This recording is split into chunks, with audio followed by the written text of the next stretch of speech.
Hello everyone, today we are reading Mustafa by Mari-Louise Gay.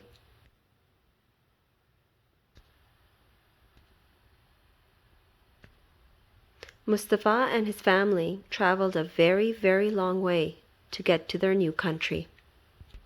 Some nights, Mustafa dreams about the country he used to live in. Dreams full of smoke and fire and loud noises. He wakes up. "Where am I?" he asks. "You are here," says his mama. She hugs him tightly. They go out to look at the moon and the stars. "Is that the same moon as in our old country?" asks Mustafa. "Yes," answers his mama, "the very same moon. Only then can Mustafa go back to bed." Mustafa looks down at the park. It is so green. In his country, the trees were gray with dust and dry as sticks. He sees birds hiding in the trees, red birds, blue birds, yellow birds. He sees two animals jumping from branch to branch. Their bushy tails wave and curl in the air. They chatter like monkeys. "Do you want to play in the park?" asks his mother. "Yes," says Mustafa. He runs downstairs. Mustafa walks under the trees. The air smells green and cool. He sees flowers shaped like grandmother's pink teacups. He sees flowers that look like dragon tongues. He finds two treasures, a white snail shell and a yellow heart-shaped leaf. Mustafa sees a parade of ants carrying tiny blades of grass like flags.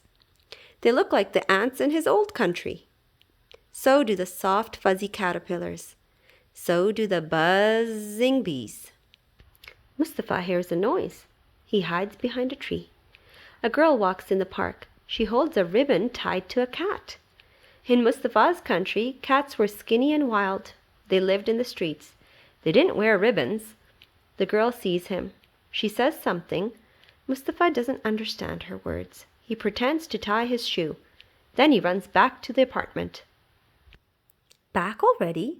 asks his mother. "What did you see in the park?" Mustafa tells her about the flowers that look like Grandma's pink teacups.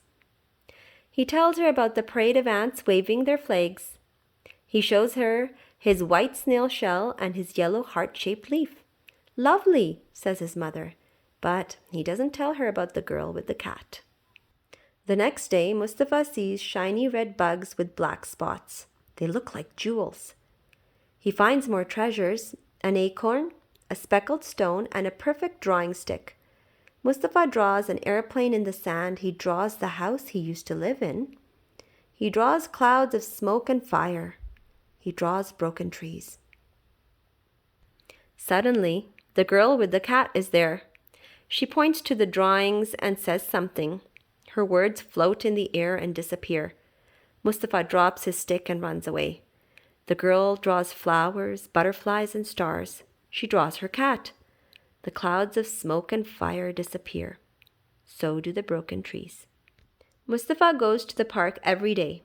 The trees have turned bright orange and red. Is this magic? He wonders. He sees an old lady feeding breadcrumbs to a whirlwind of pigeons. In Mustafa's country, there was not enough food to share with the birds. The old lady speaks to them. She must be the magician.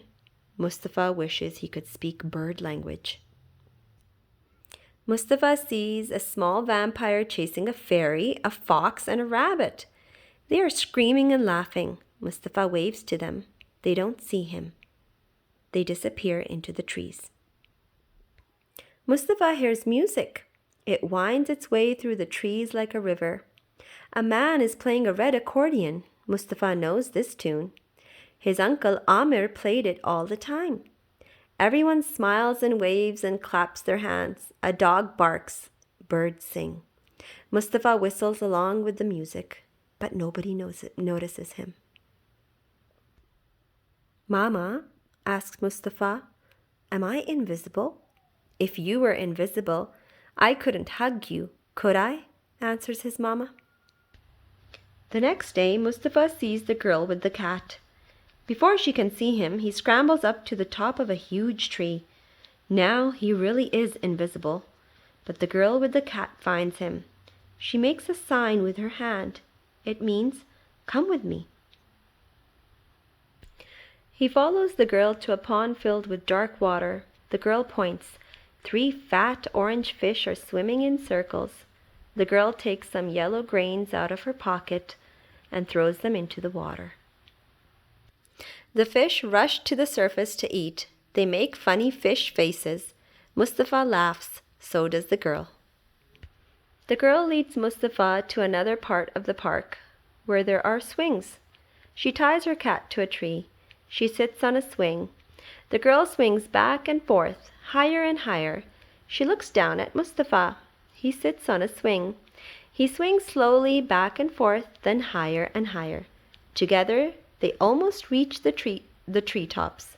Together, they almost touch the clouds. The girl points to herself and says something. It sounds like Ma-ri-ah. It also sounds like music, happy music. Then she points to Mustafa. He understands. Mustafa, he says. Maria smiles. Mustafa doesn't feel invisible anymore.